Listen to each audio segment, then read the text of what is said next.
Assalamualaikum warahmatullahi wabarakatuh. Waalaikumsalam warahmatullahi wabarakatuh. Kali ini gue akan ngobrol-ngobrol ditemani bintang tamu yang spesial, asik.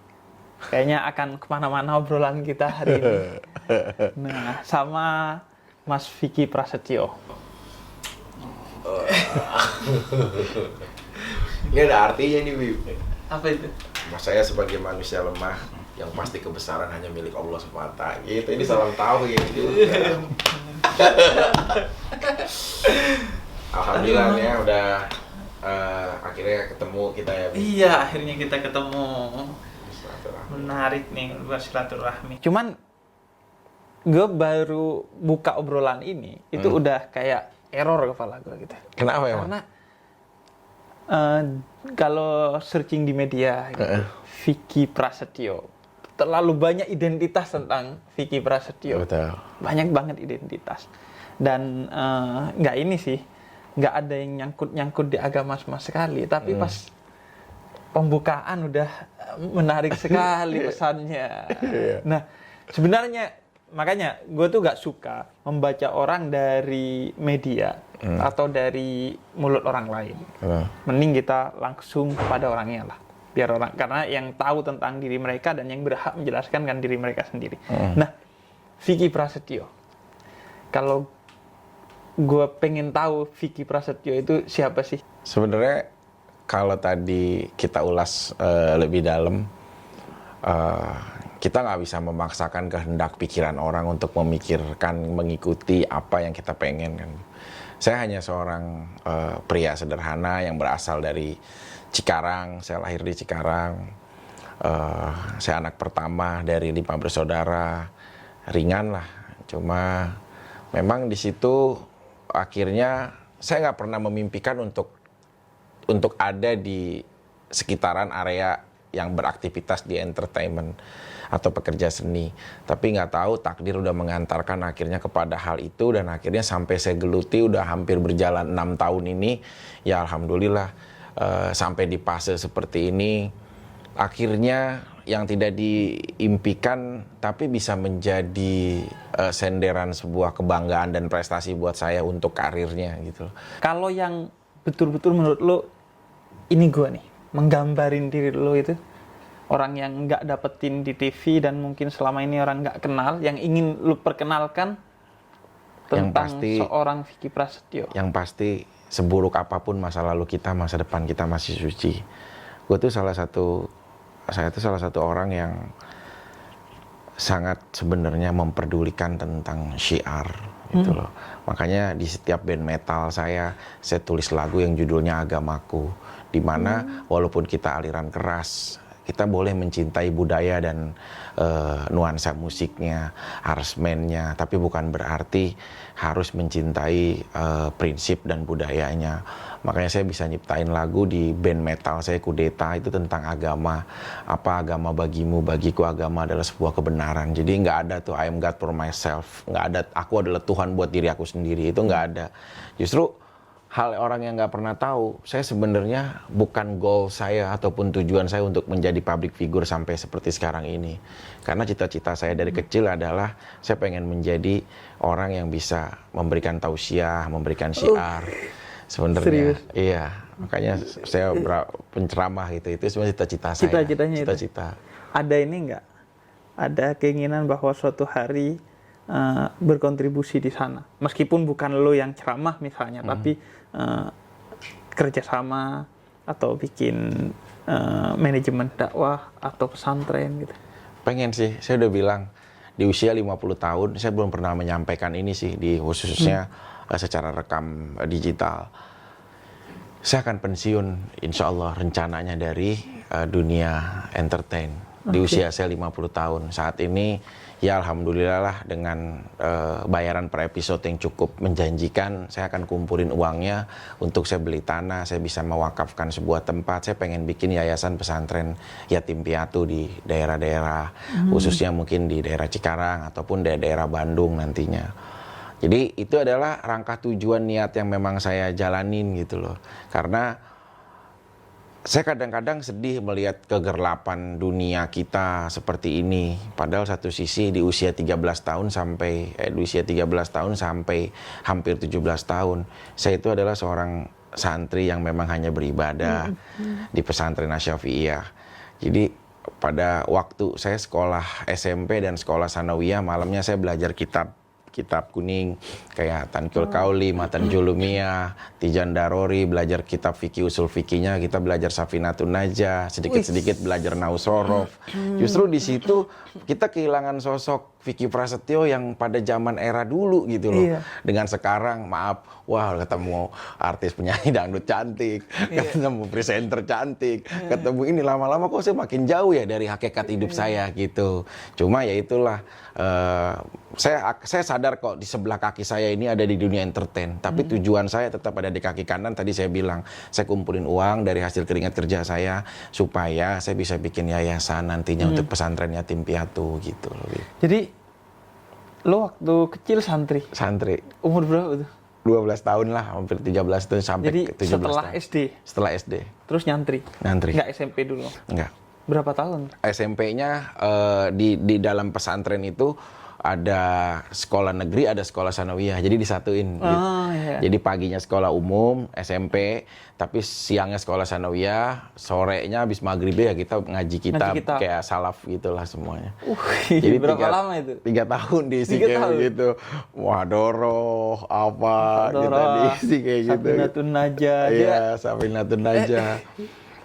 Iya kayak Nahwu Shorof semua belajar. Nahwu ya kayak fa'ala yaqulu fa'lan wa maf'alan fa huwa fa'ilun wa jaka maf'ulun uf'ula taf'ul maf'alun mif'alun nasroyan sarun nasron man sarun terus gitu-gitu deh. Alhamdulillah. Itu Shorof lu. Shorof. Itu lebih susah dari Nahwu lo di pesantren dulu. Iya. Karena base-nya hafalan banget gitu. Orang kalau nggak sabar kesel belajar Shorof. Iya, dulu ya belajar. Lu paling suka apa di saat nyantri dulu? Pelajaran apa? Ya muhadoroh. Cuma kayak belajar kayak untuk menyampaikan mukadimah yang baik gitu loh. Kayak seingat saya ini kayak Assalamualaikum warahmatullahi wabarakatuh. Alhamdulillahi rabbil alamin. Wassalatu wassalamu ala asrofil anbiya'i wal mursalin wa ala alihi wa sahabihi adma'in amma ba'du. Qala Allahu ta'ala fil Qur'anil Karim, a'udzu billahi minasyaitonir rajim. Bismillahirrahmanirrahim. Ya ayyuhalladzina amanu kutiba alaikum siyam kama kutiba alal ladzina min qablikum la'allakum tattaqun. Kayak gitu. Itu tentang puasa gitu, mukadimah belajar. Jadi muhadharah itu public speaking lah kira-kira, tapi untuk ceramah, untuk tausiah. Tapi itu pembukaan yang memang standar pembukaan ceramah itu gitu. Jadi ada salawat, ada pujian kepada Allah dan kemudian baca ayat, baru ceramah. Baru tentang apa? Kontennya baru. Ayatnya yang dibaca biasanya yang akan dibahas. Belajar sih. Makanya ini nggak pernah disuguhkan di industri, tapi biarlah banyak orang menilai tentang keburukan kita, tapi aku yakin Allah akan adil menilai apapun poin plus dan kebaikan di dalam diri kita gitu. Jadi industri nggak tahu mau menyajikannya apa gitu loh. Padahal kalau mau menyajikan ini pun saya pikir saya bukan seorang ahli agama ya, Bib. Sekali lagi saya hanya seorang yang belajar, tapi basic itu yang alhamdulillah sampai saat ini bisa mengerem di beberapa yang memang dunia artis itu banyak sering terjerumus. Contoh, alhamdulillah karena dulu kebiasaan disiplin selama pesantren, saya tidak boleh merokok dan kalau merokok itu dibotak, digundul. Sampai saat ini saya akhirnya nggak pernah merokok. Dan saya nggak pernah tahu rasanya rokok itu seperti apa dari saya kecil. Terus ya alhamdulillah lah saya terhindar dari namanya narkoba dan lain-lain. Ya kita lemahnya cuma ya itulah wanita aja paling.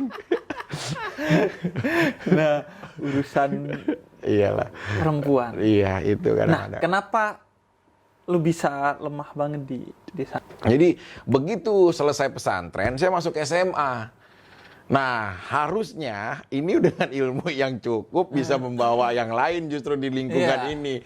Akhirnya di SMA ya maaf ngelihat cewek-cewek cantik pakai rok-rok pendek. Wah, itu udah mulai lama-lama tuh udah mulai kikis gitu loh. Ya itu sih pergeserannya pelan-pelan dari situ gitu loh. Dari sana udah mulai bergeser. Iya, udah mulai Tapi bergeser. pergeseran itu disadari bahwa artinya itu gue kurangnya di sini, gue salahnya di sini, itu disadari. Ya, sebenarnya kita selalu mengkoreksi diri gitu loh. Cuma karena kita itu kadang-kadang saya tuh berpikir Allah itu Maha Pemaaf. Mudah-mudahan dengan saya melakukan ini pasti di ujungnya saya harus taubat. Nah, ini metode yang selalu ada di otak saya. Jadi di saat saya pengen berusaha sungguh-sungguh untuk berusaha yang baik, tapi kadang-kadang ya tidak sesuai dengan apa yang kita harapkan. Contoh berumah tangga akhirnya pisah lagi. Kita coba dengan sabar pisah lagi karena saat di jalan kita udah hati-hati untuk tidak menabrak orang lain, tapi kan kita bisa aja ditabrak orang lain. Gitu. Jadi di dalam hidup itu kadang-kadang ya aku bilang tadi Habib bilang evaluasi di dalam diri kitanya aja sih yang memang aku tuh kayaknya kadang-kadang di gue salah banget nih ya. Kayak gini nih gitu. Iya. Ya karena yang lebih buruk dari kesalahan itu perasaan tidak salah itu kan yang membuat kita nggak pernah evaluasi, kemudian hilang kontrol gitu. Takut sih, Bib. Kadang-kadang juga takut gitu loh. Kayak, aduh, gimana nih ya? Kayaknya kita udah melanggar terlalu jauh nih. Harus pulang-pulang kembali gitu. Tadi kita sudah nyinggung soal celahnya di urusan perempuan. Ya. Sebenarnya, lu juga kan dikenal dengan quote-quote tentang cinta. Iya. Iya, jadi Vicky ini beberapa kali gagal dalam urusan cinta, tapi jadi kayak pakar cinta. Gitu. Itu. Nah, cinta apa menurut lo? Habis ada gagal dengan mantan istri yang berhijab cantik kemarin, pembelajarannya adalah yaitu satu, kita kalau untuk bicara cinta memang nggak boleh terlalu berlebihan gitu. Jadi kayak teman-teman semuanya apapun ya harus punya standar barometernya untuk bisa ngerem kapasitas kadar cintanya. Terus jika kau dalam berumah tangga ataupun memiliki hubungan dalam sebuah percintaan, diibaratkan seperti kuku. Kalau kuku ini panjang, bahkan kuku ini sampai bisa melukai pipimu, tanganmu, dan anggota tubuh yang lainnya, maka yang dipotong itu kukunya kan, bukan tangannya. Nah, begitupun di dalam rumah tangga, kalau terjadi sebuah permasalahan atau konflik, maka yang dipotong adalah ego dan amarah di dalam dirimu, bukan silaturahmi terhadap pasanganmu. Jadi kegagalan-kegagalan aku yang kemarin, ternyata ya penonton-penonton itu menyikapi, karena di saat aku gagal, yang aku paling apresiasi kan orang banyak. Ya ada yang frustasi, ada yang ke klub, ada yang nyanyi, ada yang kemana, ada yang main, ada yang shopping, ada yang mau tamasya, ada yang mau apa. Nah, aku tuh menulis gitu loh. Menulis. Kalau dalam aku sakit, aku menulis. Jadi aku curahkan di sebuah tulisan. Nah, nggak kerasa tulisan itu menjadi quote. Gitu loh, menjadi sebuah filosofi yang aku juga nggak tahu orang pada suka gitu loh. Kayak aku tulis, jika orang suci memiliki masa lalu, maka tidak pernah ada yang bisa menghalangi pendosa untuk masa depan yang baik. Itu jadi kayak aku nulis sendiri gitu loh dari kesalahan aku, supaya akhirnya ternyata juga banyak jutaan orang yang nasibnya sama seperti aku sendiri gitu loh, Beb. Jadi di situ barometer orang akhirnya malah jadi berbalik gitu loh. Yang saya nggak pikirkan orang akan suka, ternyata orang suka gitu. Makanya pernah di acara dulu, kalau setiap acara TV yang ada sayanya itu pasti bulian. Kalau sekarang saya nggak ada satu hari aja di acara TV, dicariin sama mereka. Itu sih maksud aku. Jadi kayak Allah itu adil juga merotasi nasib hambanya gitu. Dan sekarang lu udah menganggap selesai urusan aneh-aneh dengan perempuan itu. Udah di track nggak? 50-50 sih, Bib. Masih 50-50. Iya. Kan kita nggak boleh takabur sama diri kita sendiri kan. Tapi ada komitmen nggak? Kan yang penting tuh niat dulu deh. Jadi gini, Bib. Yang bener-bener kita harus ada di area itu adalah orang kalau sering ketemu, Bib, kenalnya lebih dalam. Di pesantren saya tuh sangat kenal Tuhan. Saya sangat dekat dengan Allah, serasa diri saya. Dikit-dikit ajan, udah sarungan, udah ngambil wudhu, nggak ada kegiatan mikirin dunia. Selesai sebelum sholat kita sholawat. Selesai sholat kita baca Quran. Selesai baca Quran dimakan, seling, kemudian lari ke kamar, beres-beres kita udah pendidikan lagi, masuk kelas sekolah. Pulang sekolah sholat asar. Sholat asar baca kitab, baru olahraga, baru kita main. Terus selama 3 tahun saya hidup di lingkungan itu. Saya merasa saya kenal Allah gitu loh. Ih, saya deket nih kenal Tuhan. Kayak kita aja nih, kalau kita punya pacar, intensitas ketemu yang lebih sering, maka akan menimbulkan emosional yang lebih dekat daripada yang jauh. Bener nggak? Misalkan kalau kita LDRan, kita kenal, memang kita ada hubungannya gitu loh. Tapi beda sama kita yang sering ketemu gitu loh, Bib. Nah, kenapa saya bilang begitu? Pesantren itu menimbulkan banyak kesan. Saya tuh semakin melekat untuk kenal Allah. Ya dikit-dikit ngadunya ke Allah, dikit-dikit curhatnya ke Allah. Ya Allah, aduh, mama kok belum dateng ya? Kita udah habis nih stok. Aduh, minta mulu nggak enak sama temen. Kapan dikirimin ya? Ya Allah, temen saya 1 Ramadan udah hatam 2 kali, saya baru 1 kali. Nah, jadi berlomba-lomba kebaikan terus gitu loh. Tapi begitu kita di luar dari pesantren itu, ya kita enggak, kan saya udah bilang, kita makin mundur nih. Allah kemana ya? Kita yang menjauh, sengaja menjauh, bukan kita yang dijauhkan gitu loh. Nah, kayak gitu sih, Bib. Jadi pesantren itu, apabila sebagai orang tua atau apapun, aku sangat mempercayai metode pesantren itu sangat bermanfaat, khususnya buat ya tadi yang Habib bilang, buat kita nanti investasi di akhirat sebenarnya. Karena harta yang paling atau investasi yang paling berharga itu bukan duniawi yang kita miliki, tapi memang ilmu yang ada gitu. Iya, sebenarnya kan ada quote dari Rumi tuh bahwa sebenarnya bukan soal pesantren atau masjid atau apapun tempatnya sih, karena sejak awal Allah sudah bilang bahwa Allah itu lebih dekat dari urat nadi leher kita. Dia ada di hati kita sih sebenarnya. Sejak awal sudah menyatakan bahwa ada di hati kita, sangat dekat, tapi kita yang sering menjauh. Allah bilang kan, kalau lu mau komunikasi dengan Allah, sholat. Kalau mau curhat sama Allah, kalau ingin mendengar Allah berbicara kepada kita, baca Quran. Nah, bukan soal pesantren atau tidaknya, tapi kita yang menjauh nih dengan tadi sholat bolong-bolong, baca Quran udah mungkin udah jarang banget atau bahkan nggak sama sekali, cuma Ramadan itu sih. Sehingga kemudian kita menjauh dari Allah, ya kompas diri kita hilang akhirnya.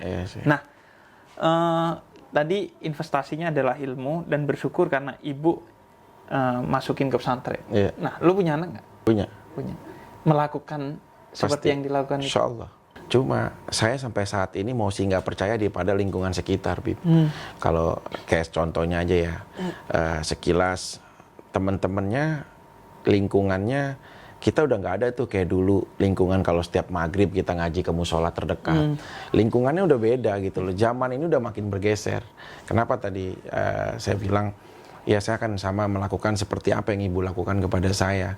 Karena di pesantren itu pasti ada area yang memang skupnya udah untuk menimba ilmu aja dan beribadah gitu loh, Bib, maksud saya. Jadi pasti saya akan melakukan tadi yang Habib bilang, masukin putra-putri saya ke pesantren. Cuma mungkin jenjangnya dibedakan gitu loh.